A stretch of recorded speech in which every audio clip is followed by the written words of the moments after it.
বিৰতিৰ পিছত চৰ্চালৈ আলোচনা আপোনালোকক স্বাগতম জনাইছোঁ। এইবাৰ চৰ্চাত আমি দ্বিতীয় বিষয়বস্তুৰ ওপৰত আলোচনা কৰিব ওলাইছোঁ। দ্বিতীয় বিষয়বস্তুটো চলিত সপ্তাহত চৰ্চিত বিষয়বস্তু। সেই বিষয়বস্তু হৈছে লক্ষ্মীনাথ বেজবৰুৱাৰ দ্বাৰা লিখিত অ' মোৰ আপোনাৰ দেশক জাতীয় সংঘত স্বীকৃতি দিয়া হ'ব নেকি? অ' মোৰ আপোনাৰ দেশ জাতীয় সংঘত হ'ব নোৱাৰে কিয়? তাক লৈ যথেষ্ট প্ৰশ্ন আহিছে। মুখ্যমন্ত্ৰী তৰুণ গগৈ ইতিমধ্যে কৈছে যে অ' মোৰ আপোনাৰ দেশক ৰাজ্যিক সংগীত হিচাপে স্বীকৃতি দিয়াত আপত্তি নাই, কিন্তু জাতীয় সংগীত হ'বনে নাই সেই বিষয়ে তেওঁ বিভিন্ন ব্যক্তিৰ সৈতে আলোচনা কৰিব। কিন্তু প্ৰশ্ন হয় যে অ' মোৰ দেশক জাতীয় সংগীত ৰূপে স্বীকৃতি দিব পৰা যায়নে নাই? এই বিষয়ে কথা পাতিবলৈ আমাৰ লগত ষ্টুডিঅ'ত আহিছে গুৱাহাটী বিশ্ববিদ্যালয়ৰ লোক সংস্কৃতি বিভাগৰ সৈতে ওতঃপ্ৰোতভাৱে জড়িত প্ৰাক্তন অধ্যাপক প্ৰবীণ দাস ছাৰ, প্ৰবীণ দাস ডাঙৰীয়া, আৰু লগত আমাৰ লগত উপস্থিত আছে আন এজন চিন্তাবিদ তথা লেখক, বুদ্ধিজীৱী, বিভিন্ন কাকত আলোচনী লেখা মেলা কৰা সুনীল পৱন শইকীয়া ডাঙৰীয়া।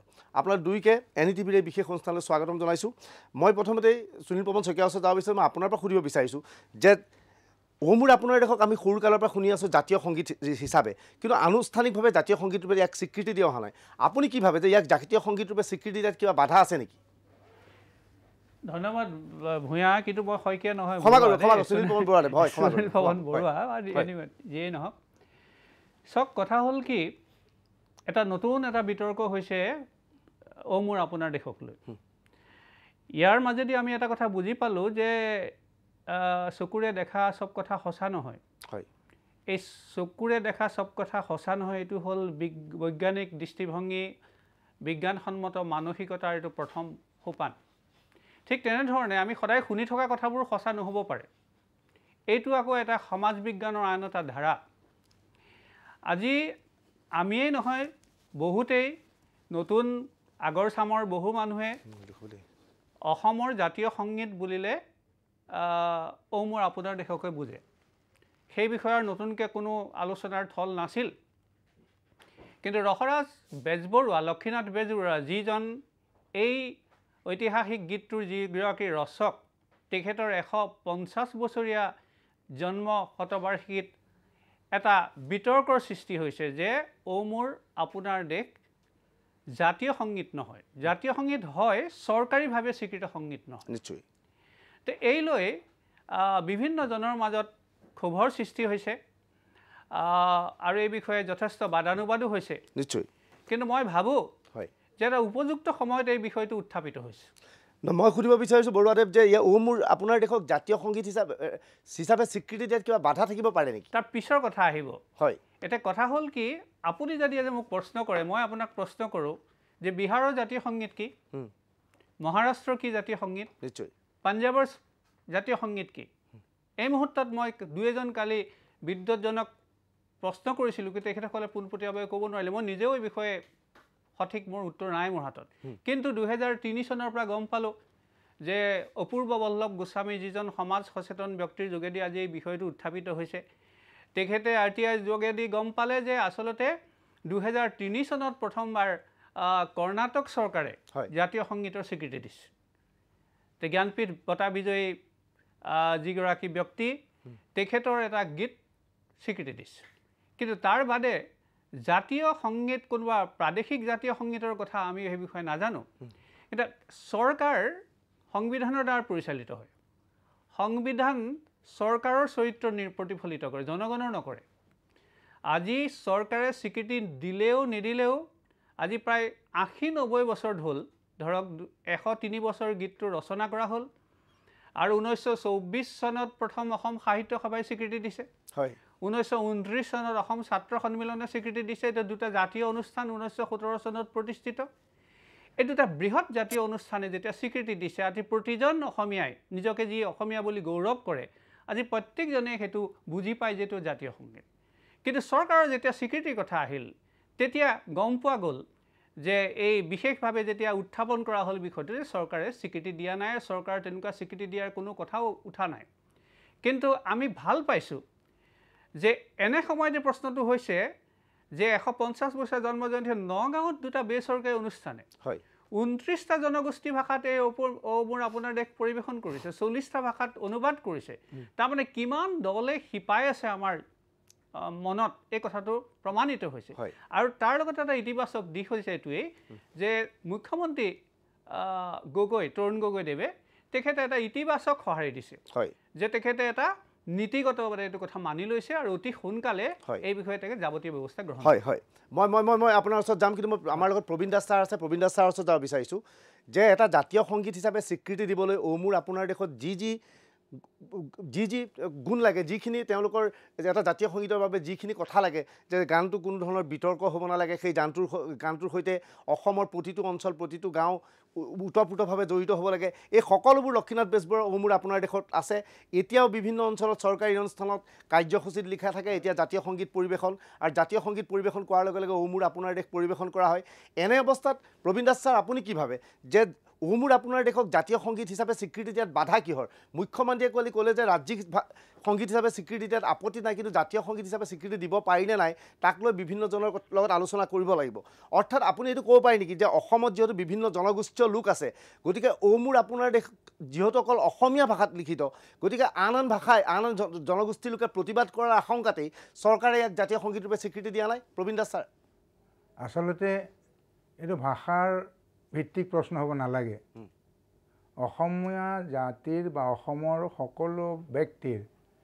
মোৰ আপোনাৰ দেশ গীতটো হিয়াৰ মাজত সোমাই আছে মই শ্বিলঙৰ ছেইণ্ট এডমাণ্ডছ কলেজত যেতিয়া চাকৰি কৰিছিলোঁ তেতিয়া এগৰাকী মিজো প্ৰফেচাৰে মোক এই গীতটো গাই শুনাইছিলে যে এইটো আমি গাওঁ তেতিয়া আচলতে যেতিয়া বেজবৰুৱাই এই গীতটো ৰচনা কৰিছিল তেতিয়া আজিৰ উত্তৰ পূব ভাৰতেই অসম হৈ আছিলে আৰু এটা কথা বেজবৰুৱা আচলতে জাতীয় সংগীত বুলি বোধহয় এই গীতটো ৰচনা কৰা নাছিল বেজবৰুৱাই এইটো কৃপাবৰী ৰচনা আছিলে কৃপাবৰৰ ৰচনা আছিলে কাৰণ এই গীতটোৰ পিছৰ অংশত আৰু অলপ আছে কথা যিখিনি জাতীয় সংগীতত ব্যৱহাৰ কৰা নাই হয় কিন্তু আমি চাব লাগিব যে বেজবৰুৱাই কৃপাবৰী ৰূপ কিয় ল'ব লগা হ'ল অসমৰ লোকৰ অসমীয়া লোকৰ অসমৰ সমাজৰ অসমীয়া সত্তাটো জাতীয় সত্তাটো ঘূৰাই আনিবৰ কাৰণে যি আমি বিস্মৃতিৰ গৰ্ভত আমাৰ ঐতিহ্যবোৰ হেৰাইছিলোঁ সেই সত্তাটো ঘূৰাই আনিবলৈকে বেজবৰুৱাই কৃপাবৰীৰ ৰূপত ব্যংগ সাহিত্য ৰচনা কৰিছিল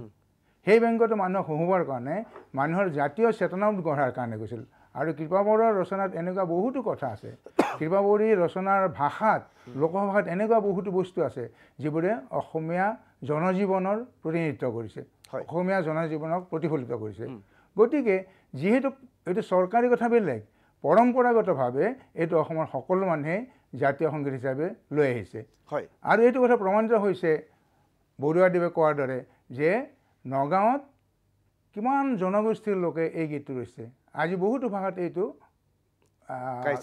অনুবাদ কৰা হৈছে সকলোৱে গাইছে গতিকে ইয়াত বোধ কৰোঁ ভাষাৰ কথা আহিব নালাগে আৰু ইয়াত অসমৰ আচলতে সুন্দৰভাৱে সৰলভাৱে সাৱলীলভাৱে অসমখনকেই দেখুওৱা হৈছে হয় মই সুনীল পৱন বৰুৱাদেৱৰ ওচৰত যাম যে দেখা গৈছে যে এই প্ৰশ্নটো মই প্ৰবীণ দাস ছাৰক সুধিলোঁ যে অসমত যিহেতু বিভিন্ন জনগোষ্ঠীৰ লোক থাকে চৰকাৰে এইবাবে ভয় খাইছে নেকি যে অসমীয়া ভাষাৰ এটা গীতক জাতীয় সংগীত বুলি স্বীকৃতি দিলে অন্য জনগোষ্ঠীয় লোকসকলে ইয়াত অসন্তুষ্টি প্ৰকাশ কৰিব ৰাজনৈতিক চিন্তাধাৰা কৰিয়ে চৰকাৰে এই পৰ্যন্ত স্বীকৃতি দিয়া নাই নেকি চাওক চৰকাৰী সিদ্ধান্তৰ লগত ৰাজনীতি জড়িত থাকে এইটো নতুন কথা নহয় এইটো একেবাৰে অৱধাৰিত সত্য কিন্তু আজি অসমৰ চাৰিসীমা পাৰ হোৱা মানুহজনে প্ৰথমে নিজকে চিনাকি দিয়ে অসমীয়া বুলি হয় আজি অসমৰ ভিতৰত কোনোবা বড়ো কোনোবা ৰাভা কোনোবা মিচিং কোনোবা তিৱা কোনোবা নেপালী বেলেগ কথা হয় আৰু এইটো কথা প্ৰত্যেকজন যিজন বিবেচনা সম্পন্ন মানুহে পৰিচয় যেতিয়া দিব যে মই বড়ো অসমীয়া বুলি খুব বেছি বড়ো অসমীয়া বা মই ৰাভা অসমীয়া এনেধৰণে যেনেকৈ আমি ভাৰতৰ বাহিৰত গ'লে আমি প্ৰথমে ভাৰতীয় হয় তাৰপিছত কোন ভাৰত কোনখন ঠাই যে আমি অসমৰ অসমীয়া ভাৰতীয় ঠিক এই ক্ষেত্ৰত সেই দিশৰ পৰা এই আঁফলা কথাবিলাক আচলতে অহাৰ কথা নহয় আৰু সেইটো যে নহয় এই নগাঁৱৰ ঘটনাটোৱে নগাঁৱৰ কথাটোৱে ঘটনা বুলি মই নকওঁ নগাঁৱৰ যিটো অতি ইতিবাচক যিটো কাম কৰিছে এই অনুষ্ঠান দুটাই তাৰ যোগেদি প্ৰমাণিত হৈছে আচলতে এই ক্ষেত্ৰত কোনো ধৰণৰ ৰাজনীতিৰ কোনো থল নাই আৰু থকা উচিত নহয় আৰু চৰকাৰে যদি তেনেকুৱা থাকিলেহেঁতেন হয়তো মুখ্যমন্ত্ৰীয়ে ইমান সহজে যে আমি এই বিষয়ে পদক্ষেপ ল'ম বুলি হয়তো নক'লেহেঁতেন মোৰ ধাৰণা সেইটোৱে সুনীল পৱন বৰুৱা আৰু প্ৰবীণ দাস ডাঙৰীয়া আপোনালোক দুয়োকে ধন্যবাদ জ্ঞাপন কৰিছোঁ। আমাৰ হাতত সময় কম আছে, হয় আমিও বিচাৰিছোঁ যে অসমৰ জাতীয় সংগীত ৰূপে অ' মোৰ আপোনাৰ দেশক স্বীকৃতি দিয়ক। যিটো কথা সুনীল পৱন বৰুৱাই অতি সুন্দৰভাৱে ক'লে, নগাঁৱত যি ঘটনা সংঘটিত হ'ল, বিভিন্ন ভাষাত এই গীতটো পৰিৱেশন কৰা হ'ল, এই কথাই স্পষ্ট হ'ল যে অ' মোৰ আপোনাৰ দেশক লৈ বিভিন্ন জনগোষ্ঠীৰ কোনো ধৰণৰ মতভেদ নাই। মই প্ৰবীণ দাস ছাৰ আৰু সুনীল পৱন বৰুৱা আপোনালোক দুয়োকে ধন্যবাদ জ্ঞাপন কৰিছোঁ। কিন্তু এইখিনিতে আমি ল'ব বিচাৰি পেলাই সৰু বাণিজ্যিক বিৰতিৰ পিছত চৰ্চাৰ আন বিষয়ৰ ওপৰত অন্যান্য অনুষ্ঠানৰ ওপৰত আমাৰ আলোচনা অব্যাহত থাকিব। এতিয়া লৈছোঁ এটা বাণিজ্যিক বিৰতি।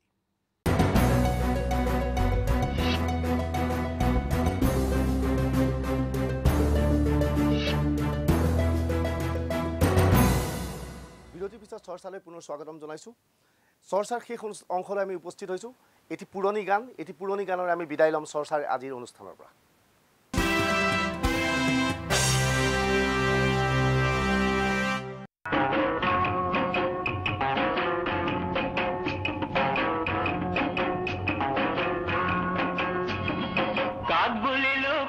নিজে গাত পাতি ললে জালকে ভুলিলে জতাই এতিয়া মজা টোপা চাই চাই বুলি বিবাদ আছো হুৱা পিছল ঘাট চাই চাই বুলি বিবাদ আছো হুৱা পিছল ঘাট ভৰি পিছলি পৰ জানো খোপনি নৰয় জানো চকু পানী বয় মাকন এবাৰ ভাবি চা কাক বুলিলো কোনে নিজে গাত পাতি ললে জালকে ভুলিলে জতাই এতিয়া মজা টোপা